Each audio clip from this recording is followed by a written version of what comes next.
প্রিয় শিক্ষার্থীরা, আশা করি ভালো আছো। আজকে আমরা ইন্টিগ্রাল ক্যালকুলাসের চ্যাপ্টার 2 মেথড অফ সাবস্টিটিউশন শুরু করব।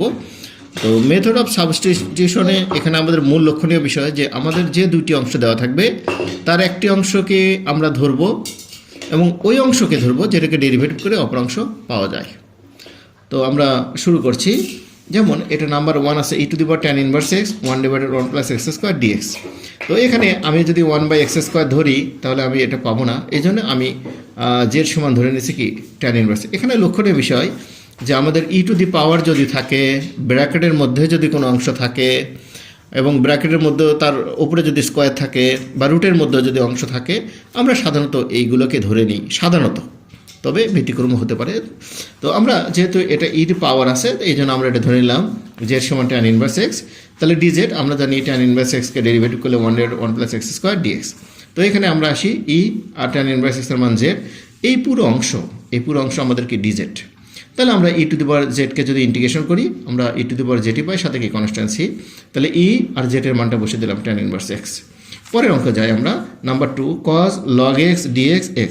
তো এখানেও যে আমাদের log x যেহেতু ব্র্যাকেটের মধ্যে আছে তাহলে মানে আমি এটা ধরে নেব log x। তো আমরা এখানে ধরে নিচ্ছি z সমান log x dz, তার মানে log x-কে ডেরিভেটিভ করলে আমরা পাচ্ছি 1/x dx। তো এখানে আসি cos log x এর মান z আর dx/x, এই যে এখানে dx/x এর মান dz। তো cos z-কে আমরা ইন্টিগ্রেশন পাচ্ছি sin z + c। এবার sin z এর মানটা আমি বসে দিই, z সমান কি ছিল log x। পরে অঙ্ক আসি নাম্বার 3, এটা মান আছে cos² x sin 4x। তো আমরা যদি এখানে cos² করি তাহলে আমরা পাই cot²। যেহেতু নিচে sin² থাকে তাহলে 1/sin² সমান কি cos² স্কোয়ার। তো এবার আমি cos x-কে ধরে নিলে আমি cot x পাই না, কিন্তু cot x-কে ধরে নিলে আমি cos² x পাই, এই জন্য আমি ধরে নিলাম z সমান কি cot x। তো এটাকে ডেরিভেটিভ করলে আমরা পাচ্ছি dz সমান কি -cos² x।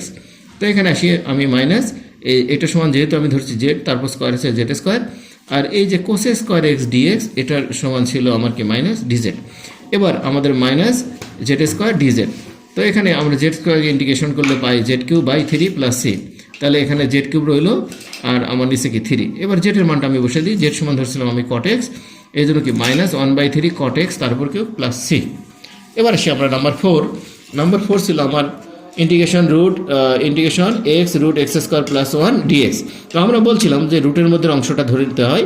তো যেহেতু উপরে রুট আছে এই জন্য আমি এটাকে z না ধরে z² ধরছি রুটটা তুলে দেওয়ার জন্য, এই জন্য ধরলাম z² সমান x² + 1। তো z²কে যদি আমি ইন্টিগ্রেশন করি পাই ডিফারেন্সিয়েশন করি z²কে, তাহলে আমি পাই 2z dz। এখানে x² কে করলে পাই আমি 2x dx আর 1কে করলে 0। তো আমি উভয় পাশ থেকে এই 2 কেটে দিলাম, তাহলে এখানে আমার থাকলো z dz আর এই পাশে কি x dx। তো এই পাশে আমি মান বসাই x dx, এই যে x dx এর মান কি z dz, আর এটার মান ছিল আমি ধরছিলাম z², এই জন্য √z²। তো এখানে আমার z dz, এখানে আমার কি স্কোয়ার রুট উঠে গেল z। এবার আমি z আর z গুণ করলাম z² dz। তো z²কে ইন্টিগ্রেশন করলে কি আমার z³/3 + c। এবার আমি এটা 1/3 ছিল আর z এর মানটা আমি বসে দিই, z এর মান যেহেতু z² সমান x² + 1 তাহলে z সমান কি √x² + 1 তারপর q + c। এবার আসি number 5, integration 1/√x cos √x dx।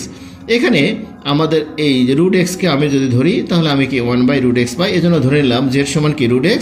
তাহলে dz সমান কি 1/2√x dx। যেহেতু এখানে মান আছে কি 1/√x এ, এই জন্য 2টা আমার এখানে ভাগ ছিল, এই পাশে গুণ করে দিলাম 2 dz সমান কি dx / √x।